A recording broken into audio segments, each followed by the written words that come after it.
Hi, hello, vanakkam, namaskar, and welcome to yet another episode of my podcast, The People I Meet. My name is Shruti Vijay Kumar Basant. I'm a radio jockey from Chennai, and on this episode, I'm going to be introducing to you a diva.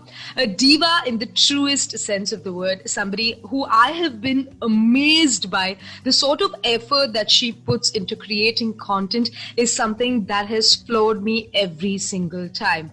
Passionate, fearless, determined, consistent. These are just some of the few words, very few adjectives that I could use to describe this classy fashionista from Chennai.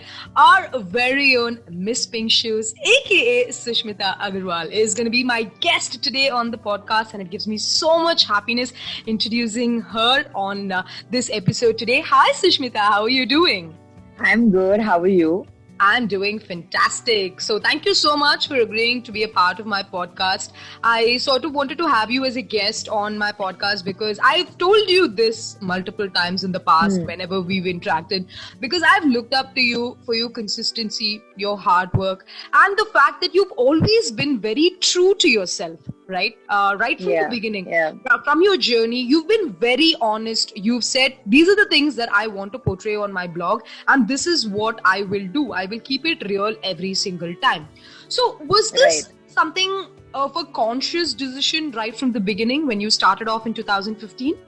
Yes, totally. Actually, when I started out, my aim of doing a blog was to keep it super real. I was seeing beautiful girls on Instagram, very flawless looking people on Instagram. And, I used to just look at them as a viewer and be like, crap, I can never be that.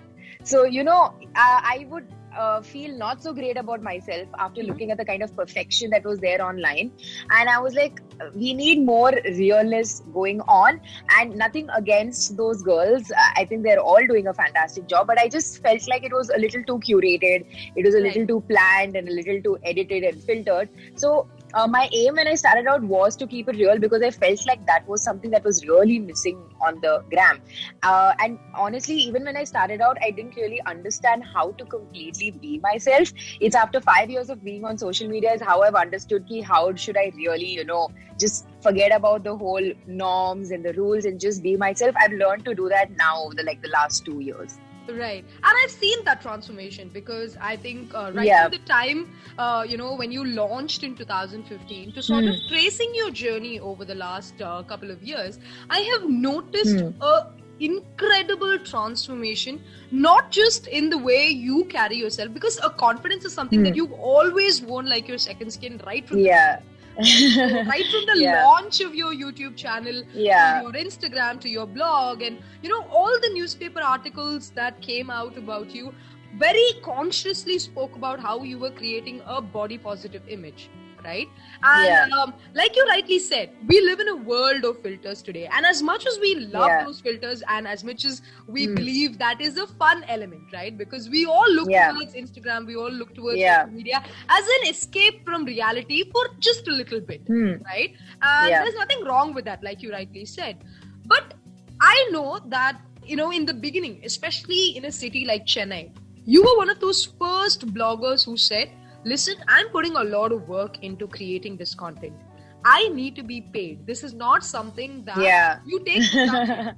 Right? I've been worked in a PR agency, and we have also consulted you on several occasions as this. And I still remember how I was so taken aback by how confident you were that, listen, this will become a full-time thing, right? Because that time in 2015, I don't think blogging was considered a full-time career. It wasn't. Yeah. So how did you take that stand? Because that's not an easy stand to take when, as it is, it's a very niche circle, right? So how did you decide to take that stand? Take me through that. So when I started out, it definitely started out as a hobby. So I know if I say this right now, it might not be very believable, but I was very, very scared to talk to people. I was not shy, but I was just intimidated very easily.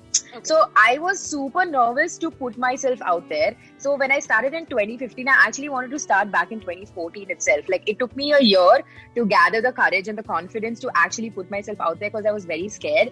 And I just didn't have good communication skills. So I always came off wrong, or I didn't know how to deal with people and talk to people.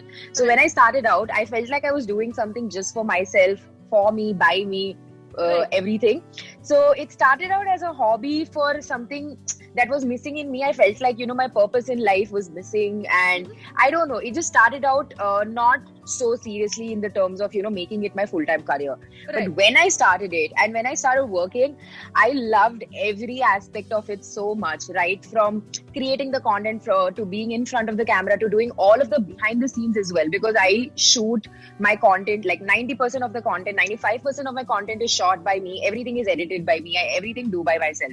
Right. So when I saw all of that, I realized that this sort of it's a combination of all of my interests put together. Mm-hmm. And of course, the response that was coming in from the viewers has always been very positive and very great. I'm touchwood very lucky that way, that I've always gotten great feedback from people. And even if there's been criticism, it's always been good, constructive criticism. Right. So that is what sort of kept me going. And my interest into fashion got deeper. Everything just sort of fell into place. So I know that I was working towards it, but I didn't have too many obstacles also stopping me to, sort of not do it. So it just, I feel like it's just something that kept developing. And over the last 2 years only, I've been like super confident that, okay, this is going to be something for life. And I'm never going to let go of this, because I've invested a lot of my time, energy and myself into it. Mm-hmm. So definitely, I think that comes through, right? Like I said in the beginning itself, I think confidence is something that has always sort of come through your social media channel. And I believe that you've been able to make a difference in the blogging community in Chennai specifically. Because like I said, I'm fashion... happy to know that.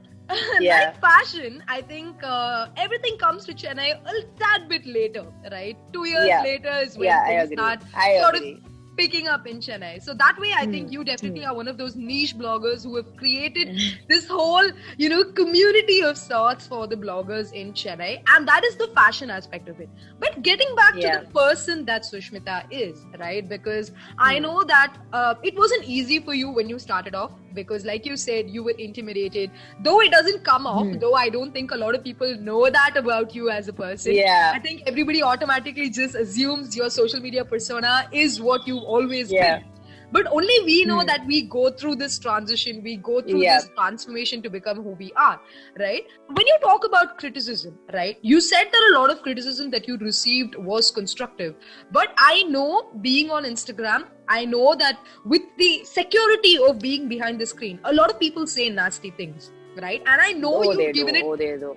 Yeah, I know you've given it back to the haters. I have given it back nicely. Yeah, but how does that affect the person that is Sushmita? Because as a personality, yes, I'm sure you handle it with a lot of grace, and I've seen you do it really well. But how does that affect the person that is inside? Because at the end of the day, we're all still human. We all still want to be loved and accepted and, all of those things. So how does that affect you? Yeah, see, honestly, now I'm 25. I started social media when I was 17, 18. Right. So I was like in my growing stages that I was a very impressionable kid. Like even now I am a little impressionable, but when I was younger, I was super, super impressionable. So anything you tell me, good or bad, it would straight go to my heart. And it was not just with work, it was anything, even in my life, with my friends, with family, any kind of relationship in my life.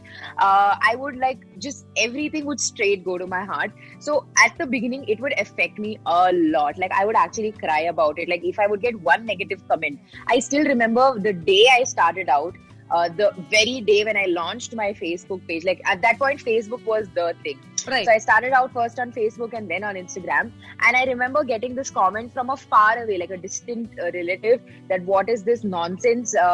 He said it in Hindi, but it basically meant ki what is this nonsense? These days, people think they can do anything and call it a job. So he commented that, whereas it was the day I launched. And I remember crying over it for so many days, and I felt so terrible. And he was like a relative, like he was an older person, my mom's generation. Right. So I was like, why would uncle say like that? And this is so mean. Am I really doing something so wrong? And blah, blah, blah. And of course, blogging being the field it is, it's not something people can understand. My own parents took more than a year. Right. After blogging also, it took them 1.5 years to really understand what I was doing and to come to terms with it. Because I come from a background where fashion is a new field. It's a, not a very traditionally accepted field. So it took them time to accept what I was doing. So yeah, initially it was really, really hard. I had to fight through it quite a bit. And I had to fight my own demons, like forget fighting with the world. There were places where I had to fight with myself. No, what I'm doing is my passion and I know what I'm doing is right. So I should just keep going. So there were points where I really wanted to give up also, not just because of the negativity coming from coming from outside, but there was also a little bit coming in from peers and family.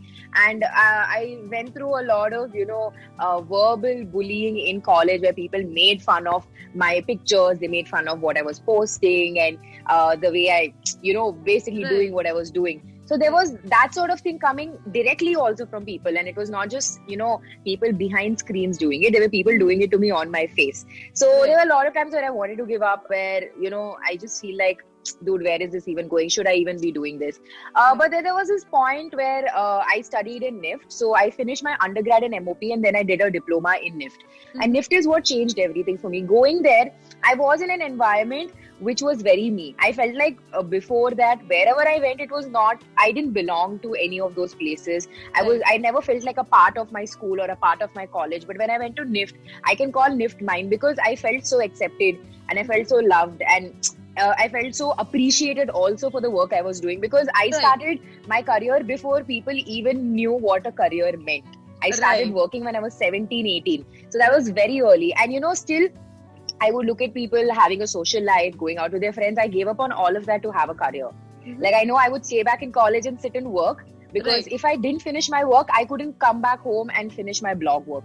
And I would see people hanging out in the canteen or bunking college and going out. I could never afford to do those things because I had to make sure that I was working. It was a crazy journey and there were so many moments where I really wanted to give up. But because NIFT happened, and I feel like that's one of the best things that's happened to me, it was like a complete shift over. I grew, like I can say overnight, because in 6 months, the kind of transformation I saw in myself, the kind of growth I saw in myself, I stopped giving a shit about what anybody had to say. I stopped giving into any of those doubts. I became super confident as a person because I felt like, yes, man, this is something. Everywhere I went, people made it seem like it was nothing. What I was doing didn't matter, didn't mean anything. But after going to NIFT, I really understood the value of myself and my work. And when I truly, deeply understood my own value is when I feel like, okay, what I'm doing is right. And after that, I feel like I've become unstoppable. And still, it took me some more time. But now I'm at a place, I've gone through a lot of things personally. I've gone through a lot of things work-wise. I've come to a place where I know what I'm doing is right. And if nobody agrees with me, it doesn't matter, because I agree with myself. So I've always focused upon pleasing other people and I was never happy. But the day I started pleasing myself, I became happier as a person, and eventually people around me automatically became happy, with whatever I was doing. So it was a journey where from one extreme I've reached to the other. Like I was literally an extreme where I couldn't handle even one word of criticism, or it would just directly get to me so badly. I've come to a point where I understand where I should take it. And if I don't have to take it in places because I know the world is filled with haters, I turn a blind eye to it. I don't care about it anymore. And I think that's such a beautiful transformation to have. Kudos to you, Sushmita, because I truly, coming from a place, I think recently I was talking about it to somebody else as well, where I was talking about how you're not a tree, right? If you are planted in a place and you're not thriving there, it's absolutely okay to get up and move. Right? Because the world is a huge, huge place, and there's an opportunity that exists for each and every one of us. There's a place for each and every one of us. There's a very, wonderful platform where we can showcase our talent, and we don't have to get into a competitive rat race with anybody.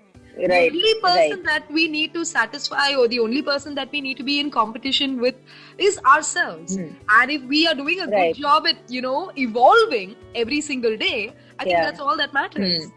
Yeah, I also feel that coming from the industry that I come from, with the world of social media, you tend to easily compare yourself with other people. I think that is another thing that a lot of us go through, and that is something that personally on a daily basis I go through. Like there are days where I'm not able to upload my video on time, or I just don't feel like working, or I'm creatively drained for whatever may be the reason. I may not be able to work, and when I see other people working, then I'm like, damn, why was I not able to do it? Again, That was something that's self, you tend to do that to yourself, forget the hate coming in from outside. You sort of, that is, I feel, a way of hating yourself. So what I've started doing is started comparing myself. Even if I want to compare myself to something or someone, I compare myself to my past self. Like 1 month ago, where was I? Or 2 days ago, where was I? And where am I right now? If I'm not making progress, then I'm like, okay, you have to do it for yourself. But if I've made progress, then I'm like, okay, even if it's this much, like a little progress more than yesterday, it is still progress. Right. So don't either don't go back. Like my aim in life is to never go back. Either I be at the same level or take it a step higher. Right. But never to go back. So whenever I feel down about myself, especially looking at other people, I try to compare myself with the person I was a few days ago or a few months ago. And then I look at the progress that I've made and I'm like, okay, fine, I feel so much better. So it's just tricks that I do with, my brains to calm it down because I do tend to overthink a lot. So yeah, this is a little something that helps me a lot. I think that's amazing because sometimes I always believe, right, you need to have a step in the right direction. Right? And according to me, the right direction is always forward.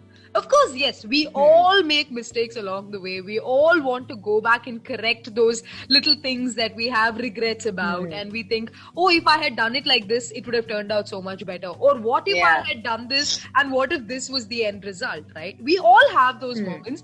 But like you rightly said, I think sometimes it's just about doing that evaluation and just thinking about the progress that we've made and then moving forward. It's okay on those days to just stop, take a breath and say, you know what, today this is how much I'm capable of. I will pick up from where I left off tomorrow. And it's okay because you need to put yourself first at times. It's completely okay. But having said that, I also feel like with the kind of awareness that's been going on about mental health, about anxiety, about depression, and about other battles that especially people our generation, the younger generation, the youth has been facing, I also feel like it's sort of being taken for a ride in so many places. Like I've personally dealt with depression multiple number of times, not just once. I'm a supremely anxious person. Like I had anxiety up until an hour ago, before like an hour before we did this interview. So, but I also feel like we have to learn how to fight through it also. And again, it's a fight with yourself. You shouldn't compare yourself with what someone else is doing. Compare yourself with what your past self did. So I think that self-evaluation is even important, and as easy as you should go upon yourself, there are places where you have to be stern with yourself. No, doesn't matter what's happening. I have to push through and I have to work, because practically it's not always possible to take a day off or to have that sort of mental break or to rest. So I feel we should be even strong enough to face our demons even on that horrible day when we have a very important commitment and we can't do. Like today, I was honestly not feeling so great when I woke up. I had a very, very anxious morning and I was like, dude, do I really do this? Should I tell her to postpone it and stuff? But then I'm like, no, I can't let my anxiety come in the way. I'm like, why am I doing this to myself? Doesn't matter. Shake it off and get to it. And I was fine. Like after half an hour, I was completely fine. So you should be able to do that as well. You have to find a balance where you're giving yourself that day off when you're really not able to do it. But on days where you have that little potential of pushing yourself and getting it done, then you should be able to do that as well. Right. I feel like people always focus just upon one thing. If you're not able to do it, take it rest. And that is great. You should be able to take it easy. You should give it that rest. But on days, you should be able to push yourself and to get it done as well. Sometimes you just got to be your own superhero and give yourself a pat on the back and say, you know what, I need to get this done. And I think that's like you rightly said, because on occasion there have been several days. It just takes me back to my days in the studio where I've had like a meltdown in the morning. I've had a very, very bad, I've lost someone that I've loved, but I've still gone to the studio. I've still gone to the studio, put those headphones on and pretended like everything was right with the world, because at the end of the day, that is my job, that is my commitment, and that is what I love doing. I shouldn't let that get in the way. And of course, yes, like you rightly said, today I think there's a lot more awareness. We are talking a lot more openly about topics that were earlier considered stigma, earlier considered taboo. And I think that's a very wonderful progress that we are making as a society. Right, getting back to talking a little bit about Sushmita Agarwal and her obsession with MissPinkshoes. Okay, so everybody knows the story of how your blog came out and why it's called MissPinkshoes. But what I want to ask Sushmita is, if not this, what would you have been? Honestly, I can't imagine myself doing anything else apart from fashion. Fashion has been my passion from day one. I am deeply passionate about designing, and I'm actually currently working on launching my clothing brand. Because of Corona, there was this whole setback. Right. But hopefully in the next few months it will be out. So I was always passionate about designing, and it was my dream to be a designer. Okay. And initially it took a lot of convincing with my parents and stuff. They didn't quite understand what I wanted to do. So I did an undergrad in Viscom, and then I was like, okay, after I finish my Viscom, I'll get into fashion. So that's what I did. And fashion has been my goal and my dream from day one. But after growing up, I understood that in fashion, there are so many different industries and so many different fields that you can get into. And styling was something that I felt like came to me very naturally. It was just instinct to pair things up with each other. And also, because of the kind of upbringing I've been given, the kind of surroundings I'm in, it sort of set an aesthetic in my mind. And then, of course, I started surrounding myself with things which were more of my interest. I started following the right set of people. I started reading the right... I can't read for nuts. I hate reading. But I started reading the right kind of magazines and the right kind of articles, because that's where my interest really lied. So with time, my passion for fashion just kept getting deeper, but it was always fashion.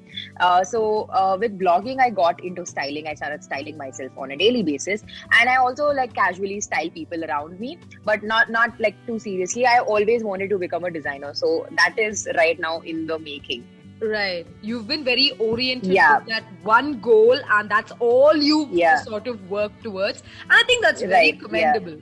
Because a lot of people, I remember it's sort of maybe like a running joke, but when you ask a child at 6 what they want to be, they'll probably say astronaut and, I want to be this, I want to be that. And then at 26, you're just like, dude, I have a job. I think I just need to do this. It happens, right? Yeah, I know. Life takes a very funny turn, and we just sort of, move to different areas. We have our own path, and we just keep going with the flow of life. All right. So the next thing that I want to ask you, Sushmita, is we've spoken about haters, we've spoken about constructive criticism, we've spoken about how much you love fashion, and that clearly comes through, right? The way you talk about it itself, your eyes are just sparkling, and you can see how much you love it. Yeah. So obviously, for anybody who's starting out, there are a lot of doubts, like you said. It's not an easy career switch. It's not something that you can just say, hey, listen, mom, dad, I want to become a fashion blogger, and this is what I'm going to do with my life. Because a lot of people don't understand it. So they're going to whack you. If you do that, they're going to whack you and be like, shut up and get a real job. Right. So just take me through a little bit of that. Of course, I know that now your parents are so comfortable. They're so understanding and supportive. They're the best. Yeah, and I see your dad. I think your dad is one of the coolest people on Instagram, along with your mom. I loved your Father's Day video. I loved the live session that you did with your mom. And, I think they've become supportive of you as a person, right? So to anybody who is listening to this podcast right now, who sort of wants to know how it felt like when you were convincing your parents, in a short and sweet manner, what would you want to tell them? I would tell them that as children, we have to make the initiative. We have to push. I feel like among parents and children, the biggest problem is communication. We are uncomfortable having certain conversations with them because we worry that they may not react to it well. And issue from parents' side is it takes them time to accept and to accommodate themselves to new things. Anything that's new gets scary, and they just want the best what's there for their children. Right. So as children, we have to understand that parents, they don't want wrong for us. Right. They'll always want what's good for us, even if they are being the biggest villain of our life at that point. It's only because they want to take care of us and protect their child. Right. So if they think they're saying no for a particular thing, it's because they feel like they're protecting you from something. You need to make them understand that they're not protecting you, but they're making you more vulnerable by not letting you do what you want. Right. When my parents really understood, they just thought, okay, fashion is a very forward industry for a girl. Having the typical Indian mentality, it's not the best field for a girl to be in.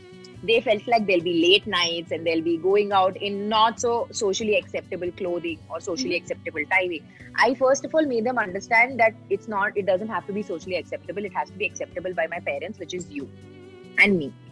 Doesn't matter what the world is saying. You have to make them understand that. They understood only when they saw me working on my blog, despite having college, whatever submissions, whatever deadlines, I'm acing. They were like, your education should never go anywhere. Right. So if you're giving them what they want and then doing your thing on the side, I'm sure any parent is going to understand how deeply and passionately you want it. And over time, when they really saw what I was doing, see, talking to them will not be enough.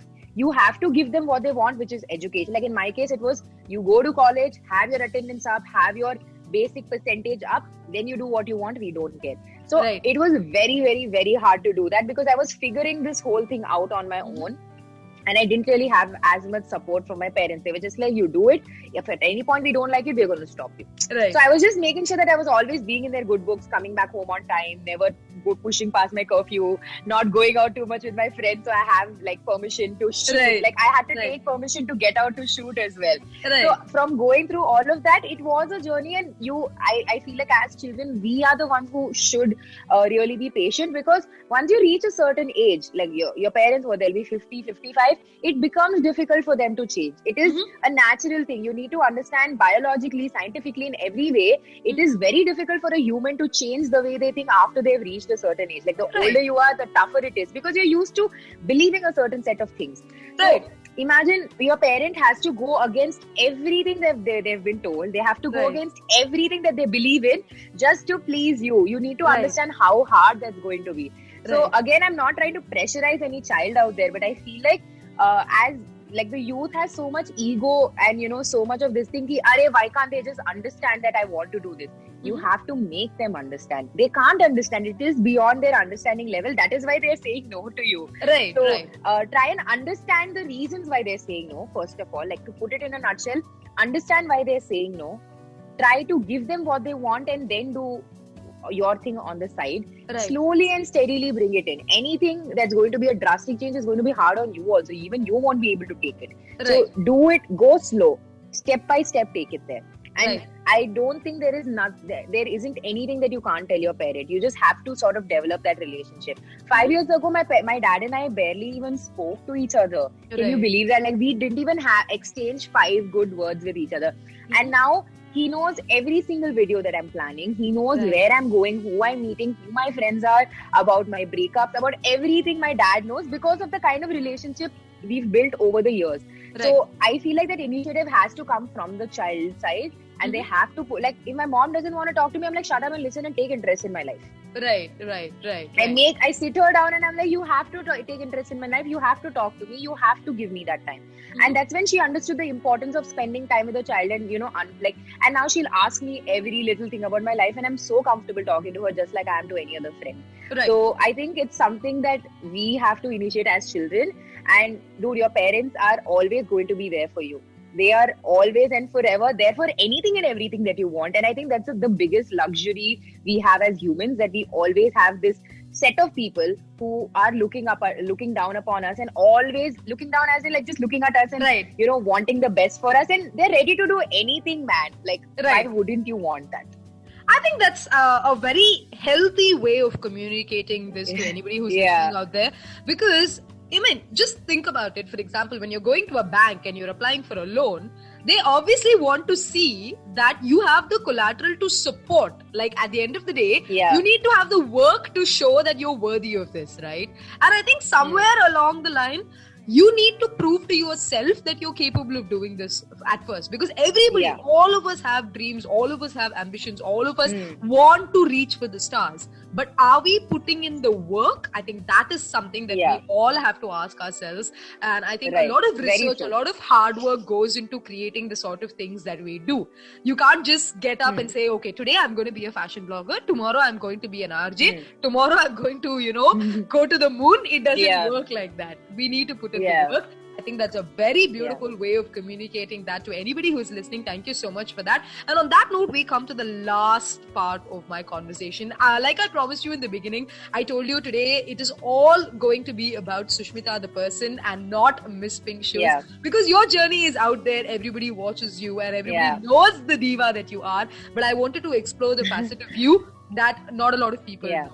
Okay, so as Sushmita Agarwal, the person, could you share with me 2 things that not a lot of people know about you as a person, not as the personality, as a person? I am supremely emotional. I am the most emotional crack nut you'll meet, because I can cry like that. Like if something just, and I take everything like to my heart. Like still, there are so many things that I keep away. But when it comes to like my personal life, like my friends, my relatives, my family, parents, I am like super emotional and very, very protective over them. So, I mean, you mess with anybody I love, you mess with me times. So that is, I think, one thing people don't know about me, that I'm super emotional and very like protective of my loved ones. And I think one thing that people sort of be like, oh, her life is so, like, because on social media my life looks something which is so different than what it really is. You see a part of my life and you have this assumption about who I am all about. But one thing that people don't realize is that is just a part of me. 20% of my life is on social media. There is a whole 80% that happens behind the scenes which you don't know. So I get extremely angry. I get extremely frustrated. Like people just assume that I'm happy all the time. No, bro. I'm only happy when you see me on camera. And yeah, I like to give out a happy vibe because I'm a happy person in general, but I'm not happy all the time. So I think these are the two things that people don't know, that I'm super emotional and protective and I'm not happy all the time, I guess. Right, very honest. I think at the end of the day, this is something that we need to admit to ourselves, right? Because not every day is going to be bright and sunny and, it's going to be filled with sunshine. There will be days. Most days aren't. I feel like it's a feeling you get at the end of the day, like at the end of the day where you're done with your day and you're just sitting in bed and just, I have this habit that I just, right before going to bed, I just give myself that 3 minutes to just think what my day was like. What I liked about it, what I don't like about it, and what I can make better. Like I think that's just been a thing which has helped me grow more as a person. And lately that I've brought in a lot of changes in my life, and this has really positively helped me. That whenever I feel like I've not had a good day, I'm like, okay, so why was this not a good day? What can I do to make it better? And trust me, it's like very, very little things. Like it's little things like not taking that 5 minutes off to talk to your best friend over the phone. It can be as simple as that. So I add it to my next day and my day is better. So it just matters at the end of the day what you're feeling. If you're feeling good about your day, you've had a good day. Right. Even though you've had challenges, like there are days where everything just goes wrong. But at the end, it all comes together and I'm like, okay, it's fine. My day was good. I would still not take it as a bad day. Right. So yeah, I think it's just the feeling that you have at the end of the day. If you're feeling good, it was a good day. Mm-hmm. I think that's a very nice way to sort of come to the end of this podcast because to paraphrase somebody very close to me, they always tell me this and I always think about it on those days when I'm frustrated, when I'm crying and when I'm thinking, oh God, why is this happening to me? I always tell myself, it's just a bad day. It's not a bad life. Yeah. And I think it has really helped me on so many occasions, on so many days when I have felt, and I look back, like you said, I look back at all of the things that I'm grateful for. Every single good thing that has happened to me has led me to where I am. And every single bad experience that I have had has also led me to where I am. Yeah, the bad experiences are way more important than the good ones because that is what makes you who you are. Right. It's what makes us the tough nut to crack. And I think I've had this really beautiful conversation with you, Sushmita. And I know that it hasn't been easy for you this morning to wake up and do this with me. But thank you so much. Because thank you for having me. It takes a lot of courage, right? It takes a lot of mental preparation to get up and be yourself, because I think that itself is something that is truly inspiring. So thank you once again, and I wish you all the very best. I just want to see you grow from, I'm really excited to see your new clothing line. Wishing you all success with that. And may you grow from strength to strength and truly put Chennai on the global fashion map. That is what I am looking forward to. That is the aim. Yes, and that is the aim. That is what I'm looking forward to seeing on the MissPinkshoes blog. You can follow her on all social media handles as MissPinkshoes, a.k.a. Sushmita Agarwal was my guest today on the podcast series, The People I Meet. Truly a very engaging conversation. If you had tuned in hoping to learn something about fashion, I'm sorry to have disappointed you. Today was all about the person that Sushmita is rather than the personality. I'm sure you can follow all of her fabulous work, like I said, on all her social media handles. And with that, I come to the end of today's episode. I will meet you on yet another interesting episode with yet another amazing story. This is me, Shruti Vijay Kumar Vasant, a radio jockey from Chennai, signing off. And I will catch you on the next episode. Until then, take good care of yourself and stay safe. Thank you.